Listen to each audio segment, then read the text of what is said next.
আমাদের মধ্যে আজ উপস্থিত উনি সাংস্কৃতিক করেছেন বহু বছর দিল্লিতে এবং কলকাতাতেও, এবং দুটি কাগজেও সম্পাদনা করেছেন তিনি।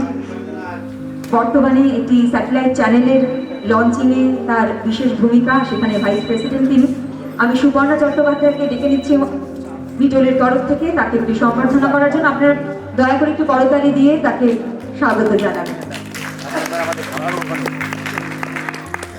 বিটলের পক্ষ থেকে সুপর্ণা তুলে দিচ্ছেন ভালোবাসার কিছু স্মারক উপহার, এবং স্মারকটি এত সুন্দর ডিজাইন করা হয়েছে। আমাদের ওই যে বলেছিলাম অনুষ্ঠানের শুরুতে, আমি ডেকে নেব মঞ্চে বিটলের কর্ণধার চন্দন রায়চৌধুরী।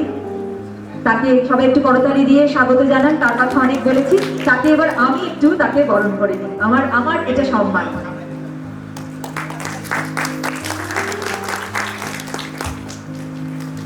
মানে একটু আলোচনা হওয়া প্রয়োজন না? আজকাল প্রস্তুত এত গুণী মানুষজন রয়েছেন, ওনাদের চোখ দিয়ে আমরা একটু দেখি বর্তমান, অতীত, ভবিষ্যৎ কিভাবে এগিয়ে চলেছে। আমি যেমন অন্তরদার কাছে আমি প্রথম প্রশ্ন করব, উনি যেহেতু সাংবাদিক, অনেকখানি দেখেছেন ভারতবর্ষের, আমাদের দেশের মানুষকে দেখেছেন অনেক কাছ থেকে, এবং যেহেতু ওনার সাংবাদিকতার বিষয় ছিল রাজনৈতিক বিষয়ে, ওনার বেশি ছিল ওনার সাংবাদিকতার বিষয়, তো এই দেশের রাজনৈতিক পরিস্থিতি ওনার কাছে কিভাবে ধরা দিয়েছে, অতীতে কিভাবে ছিল, বর্তমানে কিভাবে সাংবাদিকতাটা পরিবর্তন কিছু হয়েছে, কি মনে হয়? যে লোকেরা সাংবাদিকতা করতে ভালোবাসে, তো সেই আমরা যে সময় সাংবাদিকতা করেছি 40 দশকে, মানে 40 দশক ধরে করছি আর কি, সেই সময় 87, 88, 89, 90s, ওই সময় আমাদের মানে জনসংযোগ করতে হতো, মানে মানুষকে জানতে হতো, যে খবর জানতে হলে তার কাছে যেতে হতো। তো আমরা যদি এখন বর্তমানে দেখি এখন গুগল কাকা আছে, তো যাকে আপনি কিছু জিজ্ঞেস করবেন তো গুগল কাকাকে ট্যাপ করছেন, গুগল কাকা আপনাকে বলে দিচ্ছে। কিন্তু কি হচ্ছে, জনসংযোগটা হচ্ছে না। মানে আজকালকার যারা সাংবাদিকতা করে, মানে আজকাল যখন আমরা সাংবাদিকতা করেছি তখন কিছু মুষ্টিমেয় কাগজ ছিল, কিছু 1-2 চ্যানেল ছিল। এখন যে সাংবাদিকতা হচ্ছে সে এখন প্রচুর আপনার চ্যানেল আছে, প্রচুর ইউটিউব আছে, বিভিন্ন সবাই সাংবাদিক হয়েছে এখন। তো সাংবাদিকতার আবার রাজনীতি প্রেক্ষাপটে যে সাংবাদিকতা করা হতো, সে সময় আমরা সাংবাদিকতা করতাম রাজনীতি প্রেক্ষাপটকে সামনে রেখেছিলাম, কিন্তু রাজনীতি প্রেক্ষাপটে আমরা জানতাম যে কে কোথায় কিভাবে কাজ করছে, সেইগুলো আমরা ঠিক সময় ঠিক মতোভাবে, মানে এক পেশে নয়, ঠিক মতোভাবে নিউট্রাল হিসেবে আমরা সেটাকে উপস্থাপনা করতাম। এখন আসলে কি হয়েছে, এখন কাগজ হোক বা চ্যানেল হোক, তাদের যে পলিসি মেকার্স, তারা পলিসি মেকার্সরা হচ্ছে আসলে এখন আপনার মার্কেটিং, মানে মার্কেট আপনাকে ড্রাইভ করবে যে আপনি কি পলিসিতে যাবেন। তার মানে সাংবাদিকতা এখন একটা বিজনেস, এবং যদি বিজনেস না হয় তাহলে মালিক চালাতে পারবেন। তো সাংবাদিকতার যে নভেল যে দিকটা ছিল, সেই নভেল দিকটা এখন চলে গেছে বাণিজ্যিক দিক। মোটামুটি ভাবে আমি যদি সংক্ষেপে বলি, সেটা হচ্ছে যে একসময় আমরা জনসংযোগ করতাম, লোকেদের জানতাম, লোকেদের কাছে যেতাম, গ্রামে গ্রামে ঘুরতাম। এখন কিন্তু সেটা হয় না। মানে আমি যদি আমার জীবনটাকে দেখি, আমি পুরো ভারতবর্ষ ঘুরেছি লোকসভা নির্বাচন করার জন্য। আমি একটা গল্প বলে দিচ্ছি আপনাদের, ছোট্ট গল্প। সেটা হচ্ছে যে আমি ধরুন পাঞ্জাবের একটা ইলেকশন কভার করতে গেলাম। আমি কিভাবে গেলাম? আমি গেলাম প্রথমে লোকাল বাস থেকে লোকাল বাসে লোকেদের সঙ্গে কথা বললাম, যেই কনস্টিটিউয়েন্সি আছে সেই কনস্টিটিউয়েন্সি সেখানকার লোকেদের সঙ্গে কথা বললাম, পানওয়ালা থেকে শুরু করে। আমরা এইভাবে, আমাদের সময়কার যারা সাংবাদিক, যারা এখনো সাংবাদিকতা করছেন, তারা এইভাবেই করেছে। এখন যারা সাংবাদিকতা করেন তারা কিভাবে করেন, সেটা হচ্ছে যে এখন তো গেজেট, মানে ডিজিটাল, আপনি সব কিছু ডিজিটালে পেয়ে যাচ্ছেন। কনস্টিটিউয়েন্সি হিসেব, কত পার্সেন্টেজ ওখানে মানুষজন কাজ করবে, কে তার কোন শ্রেণী, এসব আপনি পেয়ে যাচ্ছেন, আপনাকে জানতে হচ্ছে না। তো কি হচ্ছে, জনসংযোগ হচ্ছে না। তো ওটা একটা মেকানিক্যাল হিসেবে এখন সাংবাদিকতা হচ্ছে, মানে সাংবাদিকতা হচ্ছে এখন মেকানিক্যাল। অত্যন্ত আমি জিজ্ঞাসা করতে চাইছি যে এটা কি ভালো হচ্ছে না খারাপ হচ্ছে নাকি? অবশ্যই ভালো দিকটা হচ্ছে যে এখন প্রচুর মানুষ সাংবাদিকতা করতে পারছেন, মানে নিজেকে সাংবাদিক বলতে পারছেন। খারাপ দিকটা হচ্ছে যে আপনারা মানে সাংবাদিক যিনি সাংবাদিকতা করছেন তার কিন্তু কোনো জ্ঞান বৃদ্ধি হচ্ছে না সেভাবে, সেই গ্রাসরুটকে জানতে পারছে না, সে গ্রামে যেতে পারছে না, গ্রামে গিয়ে সে লোকেদের সঙ্গে কথা বলে সেই খবরটা আপনাকে দিতে পারছে না।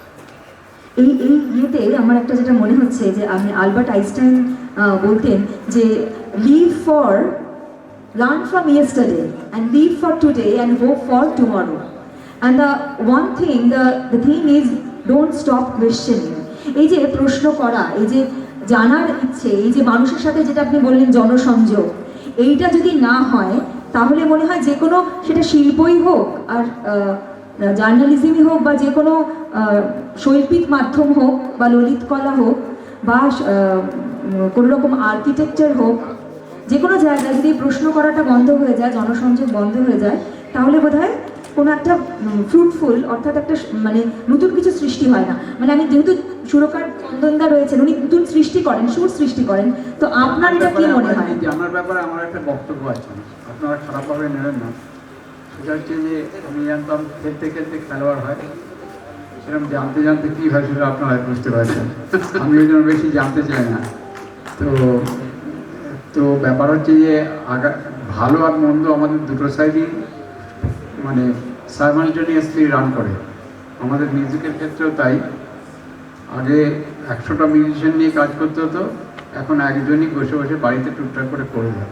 সেটা খারাপ হয় কি ভালো হয় সেটা কথা নয়, কিন্তু আমি যেটা মিস করি সেটা হচ্ছে ওটা করে ক্রিয়েটিভিটিটা নষ্ট হয়ে যাচ্ছে, আর কিছু না। প্রত্যেকটা ক্ষেত্রেই বোধ হয় ক্রিয়েটিভিটিটা নষ্ট হয়ে যাচ্ছে। যেমন এআই যেটা আমরা এখন খুব জানি, মানে আপনার কি মনে হয় চন্দনদা যে এআই যদি মানে ভবিষ্যতে গান তৈরি করে দেয়, এবং সে তো এআই গানও তৈরি করে দিচ্ছে এবং অরিজিৎ সিং এর ভয়েসও নকল করে গান হয়ে যাচ্ছে, তো আপনার কি মনে হয় এটা কি সত্যি দর্শক নেবে, মানে কালজয়ী হবে? কালজয়ী কী করে হবে? ওর মধ্যে তো ক্রিয়েটিভিটি নেই। ক্রিয়েটিভিটি যতক্ষণ না থাকবে, যতদিন যেরকমভাবে ক্রিয়েটিভিটি ছিল ততদিন, আজকের দিনে কিন্তু সে পুরনো বাংলা গান বা হিন্দি গান এখনও আমাদের শুনতে হচ্ছে, করতে হচ্ছে স্টেজে, যে কোনো জায়গায়। কিন্তু নতুন গান করতে গেলেই গণ্ডগোল। সে এআই হোক, আর আগামী দিনে কী হবে আমি জানি না, ততদিন যেন বেঁচে না থাকতে হয়। না না, সেটা কেন? এবং যেমন আরেকটি খুব গুরুত্বপূর্ণ, মানে এখন সবাই জানেন বোধহয়, চ্যাট জিপিটির কথা সবাই জানেন। এটা আমি অতনুদার কাছে জিজ্ঞেস করব, কোনো ঘটনা যদি দিয়ে দেওয়া হয় তো কি মনে হয়, মানে আপনাদের সাংবাদিকদের কি খুব দুরবস্থা সামনে এসে, মানে চ্যাট জিপিটির এই সমস্ত কারণে, নাকি এটা একটু বলুন, সবাই বোধহয় জানতে চায়। না, আসলে ব্যাপারটা হচ্ছে সাংবাদিকতা কি এটা জানতে হবে। আমরা যখন সাংবাদিক হয়েছি তখন আমরা জানতাম, মানে আমরা সাংবাদিক তো কোনো মানে প্রফেশনটা এখন তো কি হয়েছে, এখন আপনার কমিউনিকেশন একটা সাবজেক্ট পড়াচ্ছে। সাংবাদিকতা কোনো সাবজেক্টে হয়, সাংবাদিকতা করতে হবে আপনাকে প্র্যাকটিক্যাল। আমি যখন প্র্যাকটিক্যালি রাস্তায় যাব, আমি যখন জানতে পারবো যে এই লোকটা এইভাবে কাজ করে, সেটা আমি লিখতে পারবো। আমাকে কোনো ইউনিভার্সিটি, কোনো কলেজ কিন্তু আমাকে পড়িয়ে সাংবাদিক করতে পারবে না। এই যে ডিগ্রি, এই ডিগ্রিটা একটা মেকানিক্যাল। সাংবাদিক হতে গেলে একদমই ঠিক তোমার কথাই বলছি। কোনো ক্রিয়েটিভিটি কিন্তু পড়িয়ে মানে পড়াশোনা করে ক্রিয়েটিভিটি হয় না। ক্রিয়েটিভিটিটা ভগবান ওপর থেকে দিয়ে দিয়েছে, ঈশ্বরের আশীর্বাদে যার যতটুকু পাচ্ছে সেটা তার ভেতরে আছে। আমি চেষ্টা করলেই কিশোর কুমারের মতো যতই শিখি না কেন, যতই যাই করি না কেন, আমি মোহাম্মদ রফি হতে পারবো না, কিশোর কুমার হতে পারবো না, যতই চেষ্টা করি না। তো সুতরাং একদম এই সূত্র ধরে একটা কথা বলি, মানে ফ্রান্সের কবি অ্যালেন গিন্সবার্গ বলেছিলেন যে শিল্পীর কাজ শিল্প সৃষ্টি করে যাওয়া, অন্য আর কোনো কিছু তার করার দরকার নেই বা তার করা উচিত নয়। তো আমি এই বর্তমান প্রেক্ষিতে দাঁড়িয়ে কি বলবো, মানে শুধু গান করে, শুধু মিউজিক ক্রিয়েট করে জীবন ধারণ করা, যদি আমি বলি কেউ যদি প্রফেশন হিসেবে এটাকে নিতে চায়, চন্দনদার কাছে আমার প্রশ্ন, আপনি কি আপনি আপনি আপনার জায়গায় দাঁড়িয়ে একজন সিনিয়র শিল্পী হিসেবে কি বলবেন নতুন প্রজন্মকে? যে কোনো জিনিস না অনেকটা প্রেম ভালোবাসার মতো, এক নম্বরে সেটা কতখানি তার তীব্রতা আছে আমি আমার নিজের জীবন দিয়ে বলতে পারি।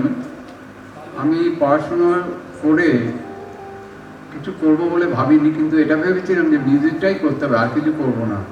পাস টাস করে বাবাকে না বলে আমি এই মিউজিক প্রফেশনে এসেছিলাম, এবং স্ট্রাগল করতে করতে আমি একদম মানে গ্রাসরুট লেভেল থেকে স্ট্রাগল করতে করতে যতটুকু আজকে হয়েছে। তার মানে কি, কিছু পেতে গেলে তোমার তো কিছু করতে হবে। এখন আমি বাড়ির কাজও করব, আবার ওখানে বাইরে গিয়ে একটু আড্ডাও দেবো, আবার সিনেমাও দেখবো, আবার টিভিতে এই করবো সেই করবো, এইসব করে মাঝখানে একটুখানি একদিন গান একটু করে নিলাম, চালিয়ে হয়ে গেল। তা তো হবে না। ওরকম করে একটা গাইয়ে হতে পারে, কিন্তু প্রথিত যা গায়ক গায়িকা যা হয় তা হবে না। সাধনার দরকার, সেটার জন্য পুরো ফুল টাইম ডিভোশন দিতে হবে। একেবারে আজকে আমরা এই প্রসঙ্গে আমি একটু বলে দিই যে মানে সাংবাদিকতা বা যে ধরনের প্রফেশন, যে কোনো প্রফেশনে আপনাকে ডেডিকেশনটা এবং যেটা যেটা চন্দন বললো যে ক্রিয়েশনটা নিজের নিজের তরফ থেকে করতে হবে। মানে কেউ আপনাকে শিখিয়ে দেবে না, হ্যাঁ, একদম। কেউ শিখিয়ে দেবে না যে আপনি এভাবে করবেন। এবং সাংবাদিকতাও সেই, এখন যে সবাই সাংবাদিক, এখন তো রাস্তায় আপনি কাউকে জিজ্ঞেস করেন সেও সাংবাদিক, সে এইটা ছবি তুলে আপনাকে পাঠিয়ে দিচ্ছে, আপনি চ্যানেলে দেখতে পাচ্ছেন, আপনি লিখতে পাচ্ছেন। কিন্তু আসলে কালো, সাদা কালো অক্ষরে লেখা, সেইটা মানুষের কাছে এখনো পর্যন্ত কিন্তু গ্রহণযোগ্য। আমরা যতই চ্যানেল দেখি, যতই আমরা ভিজুয়াল মিডিয়াম দেখছি, কিন্তু এখনো পর্যন্ত মানে আমি বলছি যে 40+ যারা বয়সের যারা মানুষজন আছে, এখন আমি ইয়াং জেনারেশনও, তারাও কিন্তু এই লেখা কালো সাদা অক্ষরের লেখাটাকে ঠিক সঠিক বলে ধরে এখনো ধরে। এটাই আমি বলতে চাই, মানে মহাত্মা গান্ধী বলেছিলেন, the future depends on what you do at present. তাহলে এই যে বর্তমানের এই যে আপনি যে বললেন প্রিন্ট মিডিয়া, অর্থাৎ এটাকে এখনো আমরা মাহাত্ম্য দিচ্ছি, অর্থাৎ এর একটা গুরুত্ব রয়েছে ভবিষ্যতের কাছেও, মানে এটাকে আমাদেরকে বাঁচিয়ে রাখতে হবে, তার দায়টাও আমাদের অনেকখানি। অনেকে বলেন যে প্রিন্ট মিডিয়া থাকবে না, দুদিন বাদে সবাই ভিজুয়াল হয়ে যাবে, ইউটিউব দেখবে, আপনি মোবাইলে সকালবেলা উঠে খবর পড়ে নিচ্ছেন, কিন্তু খবর আপনি কি পড়ছেন, আপনি খবর যেটা পড়ছেন মোবাইলে সেটা একটা অংশ মাত্র। খবর আপনি ডিটেলসে পড়তে হলে খবরের কাগজের পুরো ব্যাপারটাই পড়তে হবে, সেখানে সব ডিটেলস থাকবে, কি কি হয়েছে, কেন হয়েছে, কবে হয়েছে, কি জন্য হয়েছে। কিন্তু আপনি মোবাইলে বা আপনার যে 10 মিনিটের খবরে আপনি সেই ডিটেলসটা পাচ্ছেন না।